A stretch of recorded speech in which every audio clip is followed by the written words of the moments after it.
Falemos da brisa. O que é curioso, Cláudia, é que eu não sei porquê, continuo...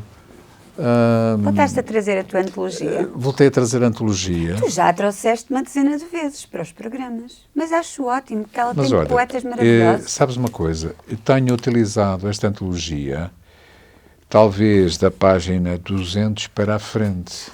Que giro. Porquê? E porquê? Pergunto eu. Pergunto eu. E porquê? Porque, olha, a página 115 começa com um poema do Almeida. Eu ia perguntar se gostavas de... As pessoas de dizem nomes. Garrett, Almeida Garrett. Vamos dizer à moda de Porto. Mas ele dizia Almeida Garrett. Ele dizia Garrett. Ele próprio escreveu e disse, Garrett. eu sou Garrett. Está bem, mas nós temos à moda de Porto. Almeida Garrett. Ardeu a casa dele, não é? Sim, infelizmente. Pois, É um assunto triste. mais uma situação um pouco estranha, bastante estranha, não é? Quando a Câmara do Porto se encontrava em negociações, Sim. a casa ardeu. E o que é que... Sabes que a casa do Camilo, onde o Camilo se casou com a Ana Plácido, Sim. no Porto, já no final mesmo da sua vida, fica na rua de Santa Catarina. E é curioso porque, do lado direito, quem sobe antes de chegar ali ao Via Catarina, a cidade do Porto, obviamente, e ele casou nessa casa, depois de muita insistência por parte dos amigos, nomeadamente do Alberto Pimentel, da própria Ana Plácido. Queriam fazer dele um homem honesto. Não era só por essa razão. Ele era um homem já com um prestígio, não precisava propriamente de casar no Portugal. Rafeiro de 800, perdão. Simplesmente havia ali uma necessidade de oficializar a relação. Oficializar a relação, porquê? Porque o Camilo sabia que estava no final da sua vida. E queria que a Ana Plácido pudesse usufruir de algum estatuto e de alguma pensão. Então era necessário oficializar. E realmente ele casa em casa, e quem os vai casar é um padre da Igreja de Santo Ildefonso, que era amigo deles. Bom, isto para dizer o quê?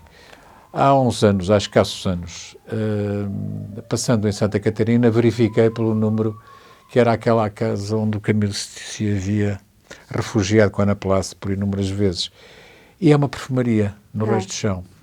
Só que não tem uma entrada lateral, ou seja, tu para penetrares no primeiro andar e no segundo andar tens de passar pela própria perfumaria. Portanto, aquilo pertence tudo aos donos da perfumaria ou a quem alugou o edifício aos exploradores da perfumaria. E eu entrei e disse e perguntei-lhes, desculpem, mas por acaso não sabem se viveu aqui um senhor chamado Camilo? Eu não acredito. Foi muito engraçado. E era um casal que lá estava, dos seus 40 e tais, e ela virou-se para mim e disse, não sei quantos, sabes se viveu aqui? Nós estamos aqui há 20 e tal anos e tal. Sabes se viveu aqui antes de nós um senhor chamado Camilo? Diz ele, não sei de nada. E eu disse-lhes, bom, isso já foi há bastante tempo, vocês são demasiado novos e provavelmente não o conheceram mesmo. Tu és terrível. Quando lhes mencionei o nome de Camilo Castelo Branco, eles não conheciam. Não conheciam? Não. Pensavam que era um familiar, talvez tio, avô do José Castelo Branco ou qualquer coisa assim. Eles não conheciam Camilo Castelo Branco? Estás a brincar? Juro. Não sabia. Que eles não estudaram não sabia. No secundário. Talvez pensassem que ela era um tio-avô do José Castelo Branco. Por favor, não vamos falar de coisas tristes. Esse senhor já tem demasiado protagonismo. Bom, então, eu dizia-te que estava aqui o Garrett. O Garrett, e a seguir vem E vais ler o Garrett? O Filho Intilísio. Não vou ler o Garrett, estou à espera que tu leias. Então, olha, vou ler a Regina Guimarães, uma grande senhora, de quem gostamos muito. É a primeira vez que a trazemos ao programa. E eu fiz aqui uma breve seleção. A Regina, que entre Muita coisa. Escreveu muitos dos poemas que foram utilizados pelos três tristes tigres. Três tristes tigres. Olha, tinha escolhido mas vou ler este, como sempre. Avança, por favor. Não fomos feitos um para o outro. Fervemos em pouca água, pouca mágoa, e voltamos ao degrau escorregadio onde fomos mimados, ao degrau polido, onde os nossos pais nos abandonaram quando eram jovens e nós éramos velhos. Rolamos pela escada de opala, ou ficamos a mendigar uma esmola de pólen, ou apenas a pedir que dissessem mal de nós e nos deixassem sós. Não sei se a casa estava fria ou a cabeça cheia. Mais vale uma mão vazia do que uma ideia. Podias continuar, por favor, não é? Claro que sim, os teus desejos são ordens. Tu eras a mulher coberta de bênçãos que sacode água antiga do capote e tinhas a vocação de vender frutos intragáveis.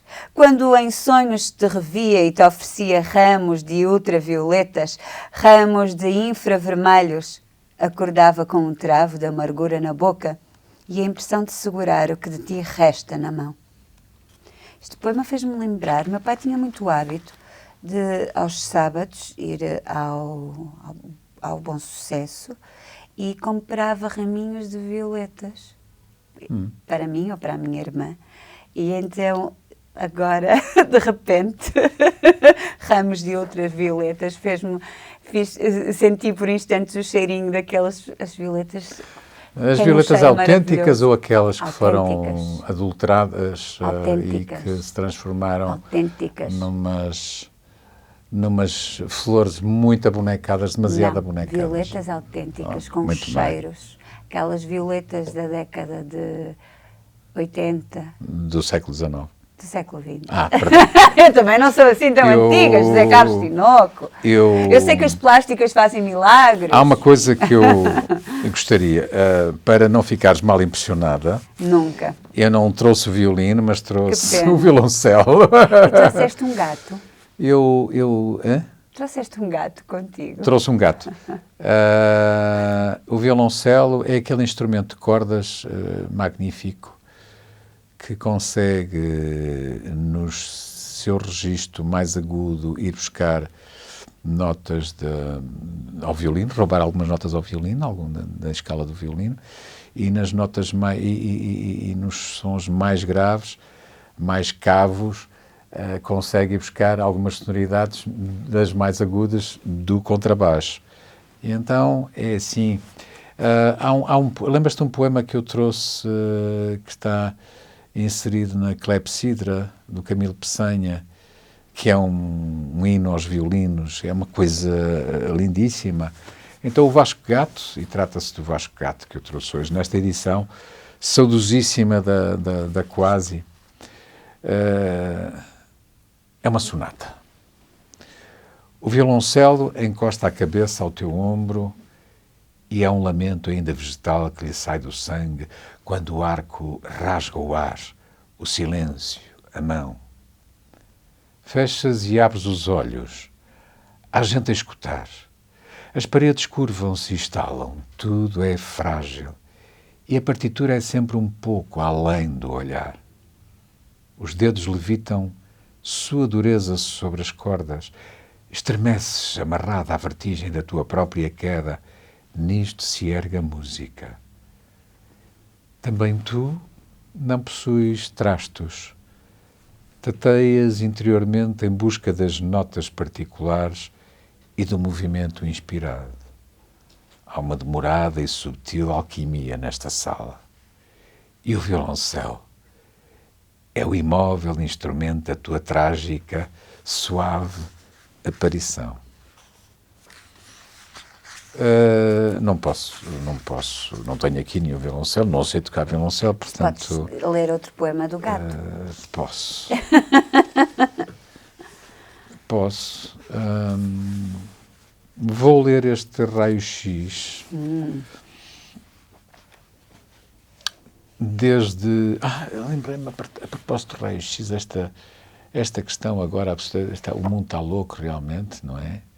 Este fervilhar turístico, as pessoas que não vêm procurar Lisboa ou o Porto, como os dois destinos europeus mais... Procurados. Procurados. Procurados. Ou mais apetitosos. Vão para Chernobyl. Eu vi.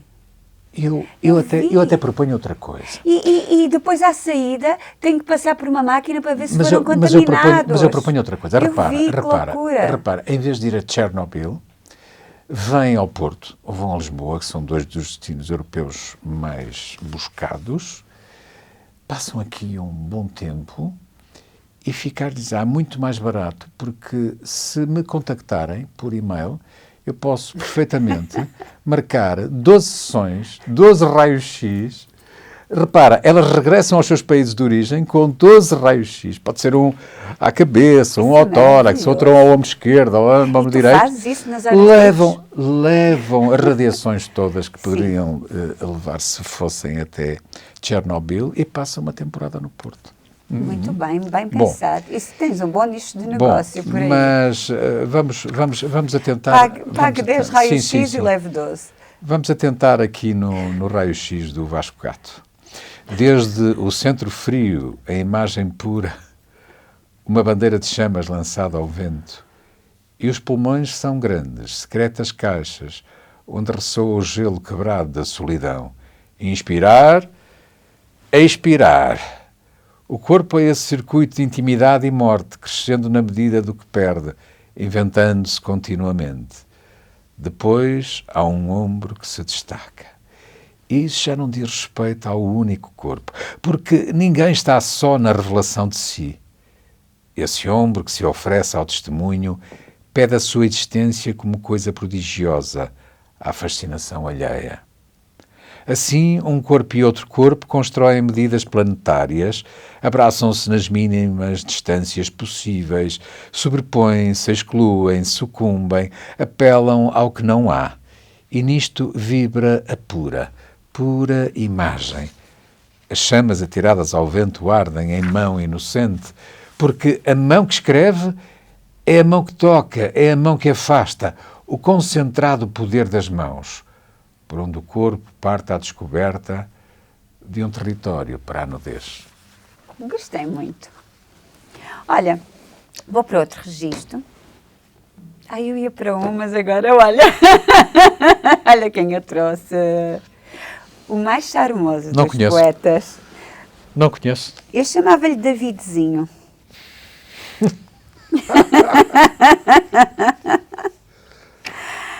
Eu acho que já li este, mas eu vou ler. É muito consensual. David Moura Ferreira é assim muito consensual, não é? Eu acho que vou ler este.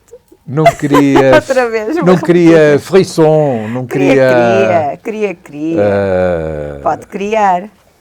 É um homem de um só paladar, eu acho. Não? Vais ver.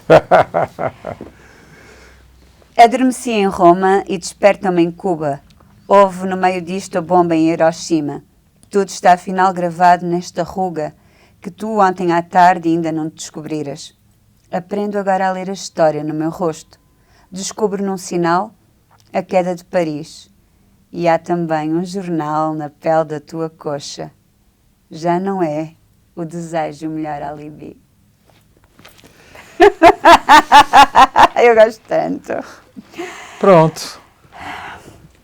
Respira fundo e... Equinócio, chega-se a este ponto em que se fica à espera, em que apetece um ombro, o pano de um teatro, um passeio de noite, a sós, de bicicleta, o riso que ninguém reteve num retrato.